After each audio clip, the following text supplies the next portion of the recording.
it's hard to believe, but today is the seventh and final week of our story in Esther.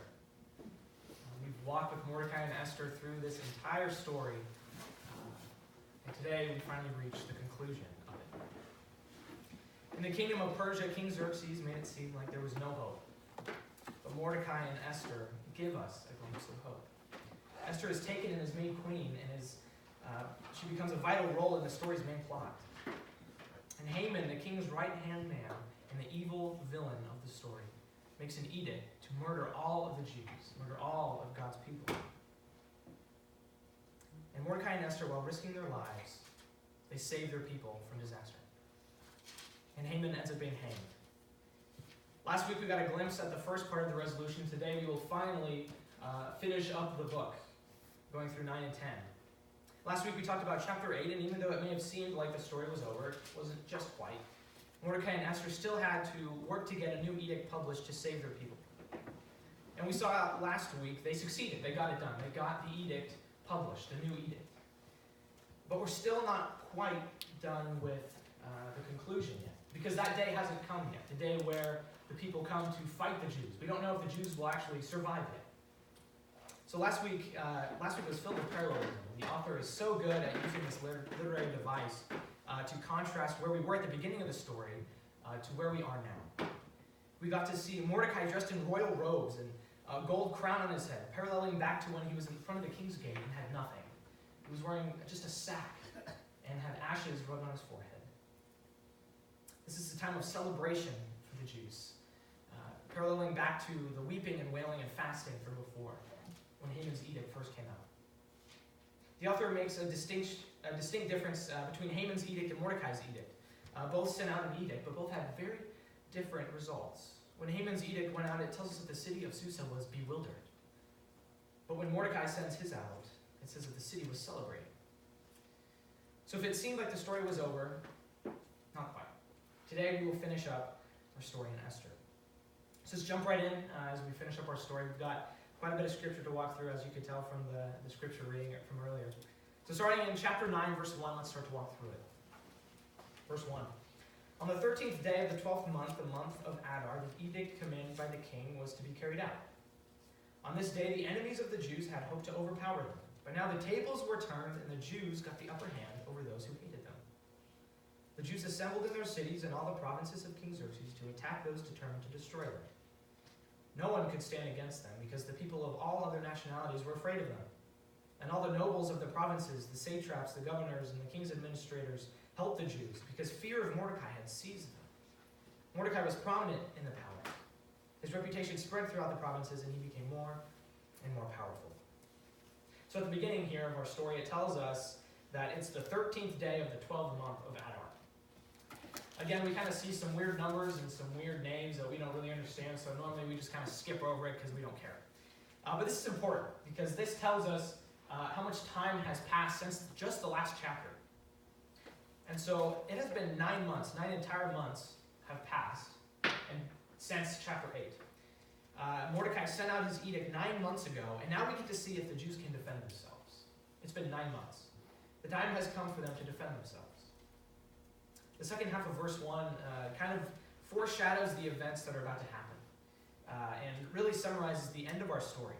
It says, on this day the enemies of the Jews had hoped to overpower them, but now the tables were turned, and the Jews got the upper hand over those who hated them. The tables have turned.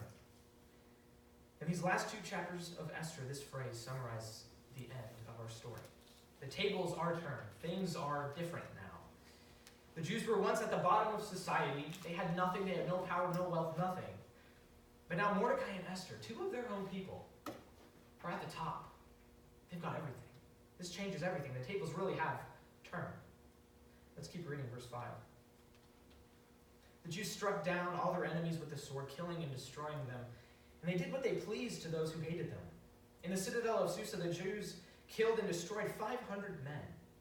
They also killed Parshandatha, Dalphon, Aspatha, Poratha, Adalia, Aridatha, Parmashta, Arasai, Aridai, and Vaisatha, the 10 sons of Haman, the son of Hammedatha, the enemy of the Jews. But they did not lay their hands on the plunder. I can't believe I just said all those names twice and didn't mess up once. I don't know if you remember, but just a couple of chapters ago, in chapter 5, we learned what was most important to Haman. So Haman said the three most important things to him were his vast wealth, all the ways that the king honors him, and his many sons. And last week, we learned that two of these three things were taken from Haman. His vast wealth was taken by Mordecai and Esther. They now own all of his land and all of his wealth. And the king clearly doesn't think highly of him anymore because he decided to hang him. So that's two of the three gone. And now here, the knife in the chest of Haman, all of his sons are hanged on gallows. This is the final blow to Haman. Now all the things that Haman was once proud of, they're all gone, all of them. Forgotten. He lived for nothing. The tables are turned, and Haman is no longer in power. Mordecai is. Let's keep reading verse 11. The number of those killed in the citadel of Susa was reported to the king that same day. The king said to Queen Esther, "The Jews have killed and destroyed 500 men and the 10 sons of Haman in the citadel of Susa. What have they done in the rest of the king's provinces? Now what is your petition? It will be given to you. What is your request? It will also be granted. If it pleases the king," Esther answered, "give the Jews in Susa permission to carry out this day's edict tomorrow also. Let Haman's 10 sons be hanged on gallows." So the king commanded that this be done. An edict was issued in Susa, and they impaled the 10 sons of Haman.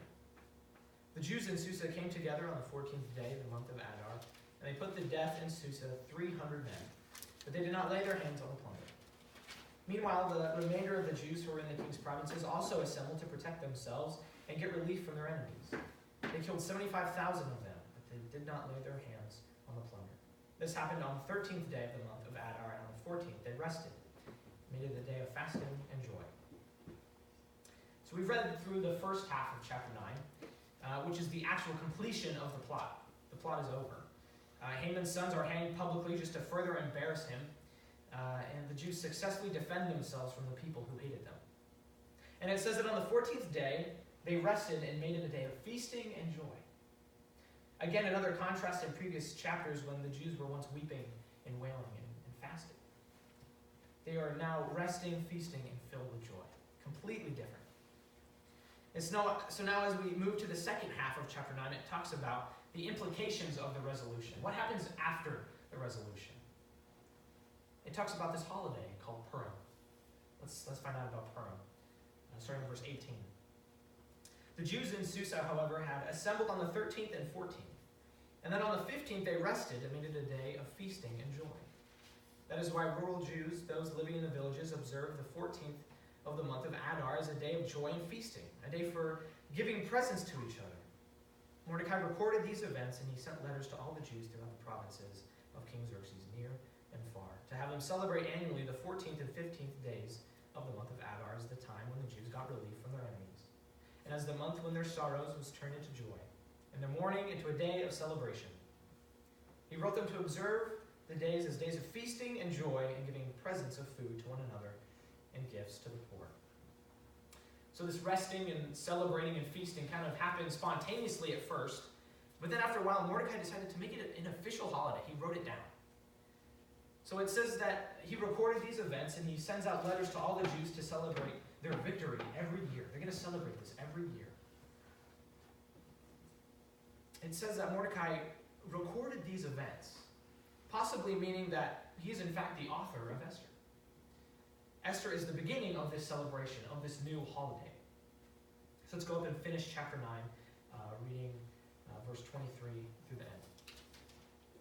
So the Jews agreed to continue the celebration they had begun, doing what Mordecai had written to them. For Haman, son of Hammedatha the Agagite, the enemy of all the Jews, had plotted against the Jews to destroy them, and had cast the pur, that is the lot, for their ruin and destruction. But when the plot came to the king's attention, he issued written orders that the evil scheme Haman had devised against the Jews should come back onto his own head, and that he and his son should be hanged on gallows. Therefore these days were called Purim, from the word pur. Because everything written in this letter, and because of what they had seen and what had happened to them, the Jews took it on themselves to establish the custom that they and their descendants and all who joined them should, without fail, observe these 2 days every year in the way prescribed and at the time appointed.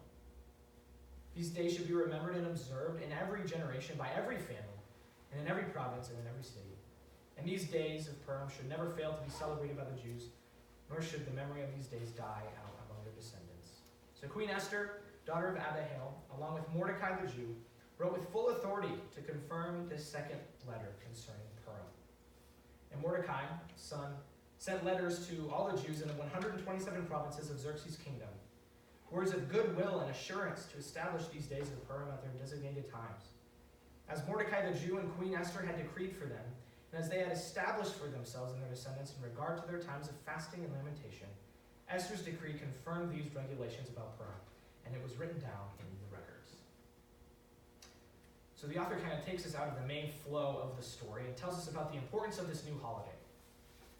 Basically, the story of Esther is the backstory of this holiday, Purim. And you know what's really fascinating is that Purim is actually still celebrated today. It's still a celebration today. The story of Esther is the historical background for the ancient Jewish celebration of Purim. The holiday Purim legitimizes this story.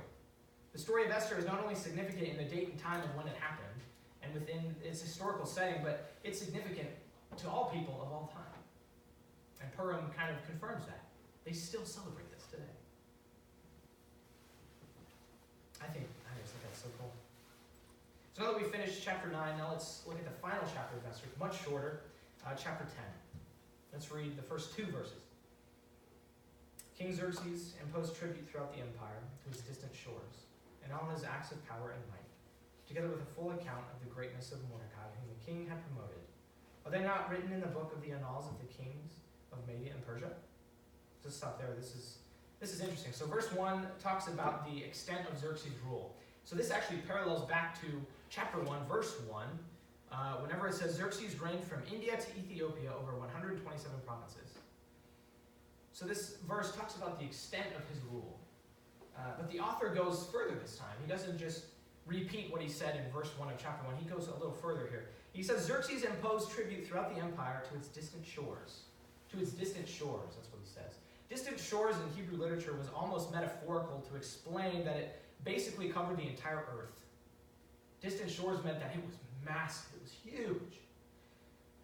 In other words, Xerxes' land may have increased since chapter 1. It may have increased and gotten greater. I believe the author is trying to communicate here that actually Xerxes is doing pretty good. He's doing much better now. He may have even changed from chapter 1. He's not the same egotistical, awful, horrible king that we once knew. He actually might be a better king now. Everything is back to normal in the Persian Empire. But not totally back to normal, because things are actually better. Things are no longer worse than they may seem. It's actually better. Xerxes has changed his ways and has turned to be a better king. The tables have turned. Now let's read the last verse of chapter 10, the last verse in Esther. Mordecai the Jew was second in rank to King Xerxes, preeminent among the Jews, and held in high esteem by his many fellow Jews, because he worked for the good of his people and spoke up for the welfare of all the Jews.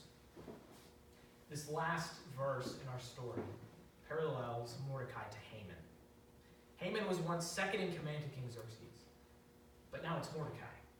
Haman was self-centered and selfish and cold, but Mordecai was held in high esteem by his people. He lived for others and for the good of others. Mordecai genuinely sought out what was best for others, and he ultimately succeeded. This short chapter, chapter 10, brings together the narrative storyline. It tells us that reversals are possible. The Jewish people, the people of God, have a future. They have a future. There will always be another chapter in the survival of God's people. This story deserves to be remembered, recorded, and celebrated, which is why they did so, and it is why it is still celebrated today. So there you go.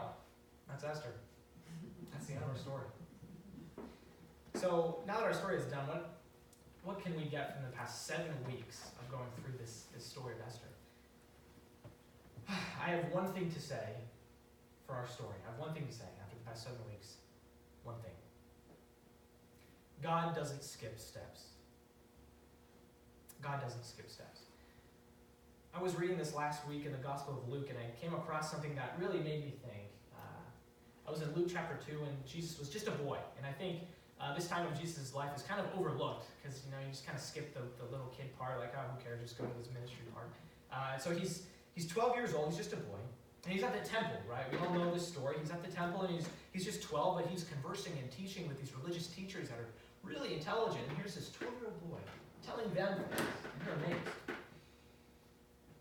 And Mary and Joseph, they leave to go home, but they accidentally leave Jesus. They're like, man, I just lost the Son of God. Like, what do we do? So they freak out, and they go back and try to find him, and they find him in the temple. And Jesus asks them, he asks, why were you searching for me? Gee, I don't know, maybe because you're our son, and we're your parents? Like, come on, you know this. And then he says, didn't you know I had to be in my Father's house? Okay, sure, but you're our son, like, you gotta obey us. You're just a boy. But then here in the next verse, this is what caught my attention. Verse 52 says, and Jesus grew in wisdom and stature and in favor with God and men. God doesn't skip steps.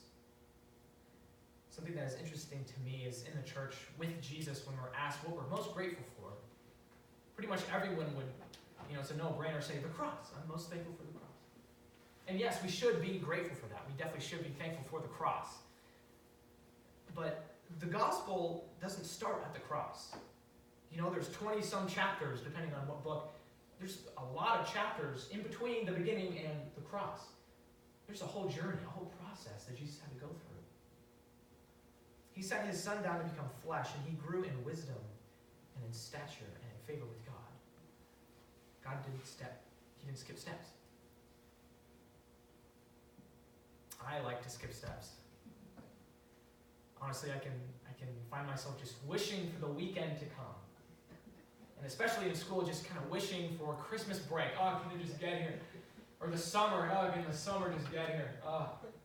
And often I find myself just wishing the days away.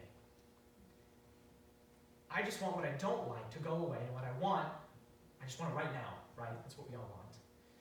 I think today we have bought into the lie that the goal is the true treasure. That the goal is the true treasure.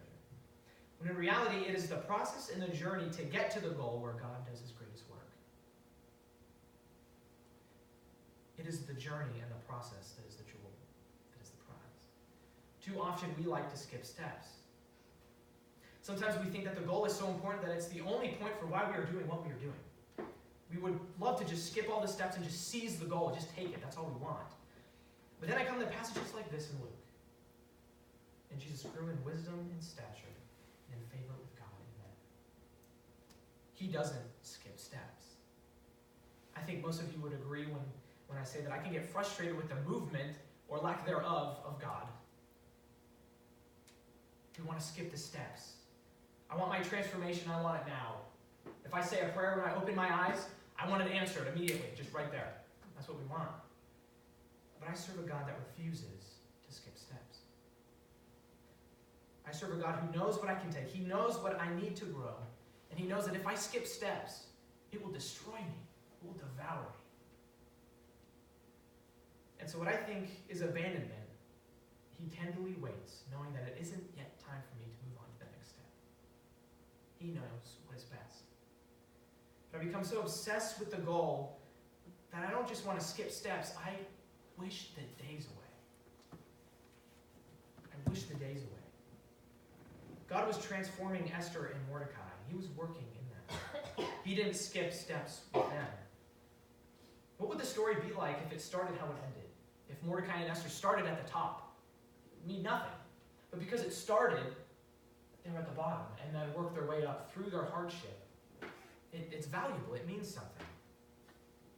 God didn't skip steps when Esther was being forced to sleep with the king. God didn't skip steps when Mordecai and all the Jews were weeping and mourning and wearing sackcloth and ashes. God didn't skip steps when Haman tricked the king into creating an edict to murder all of God's people. God didn't skip steps when Haman was killed and Mordecai and Esther were put into power.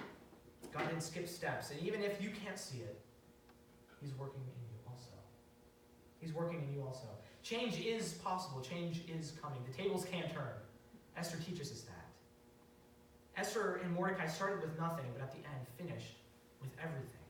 Esther and Mordecai grew as a result of their hardship. They grew in wisdom and in stature and in the support of their people. God knows what he's doing.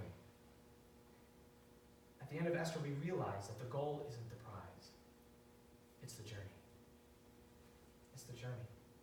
It's the journey that shapes us into who we are. Because God doesn't skip steps. And neither should we. Let's pray.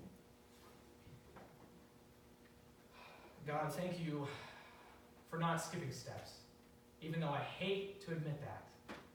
Thank you for understanding more than myself what I need. You know what I need. You know what steps I need to take. Help me to give control of my life over to you. Lord, I pray that we can live our lives completely and devotedly to you. Lord, I pray that you would influence our lives in every day of the week, not just Sunday. I pray that you would be there in our conversations with others. I pray that you will be there whenever times are hard. Whenever we feel like skipping steps, help us to trust you. Thank you for the story of Esther. It's in your name I pray. Amen. Our decision hymn will be standing as we turn to page 305.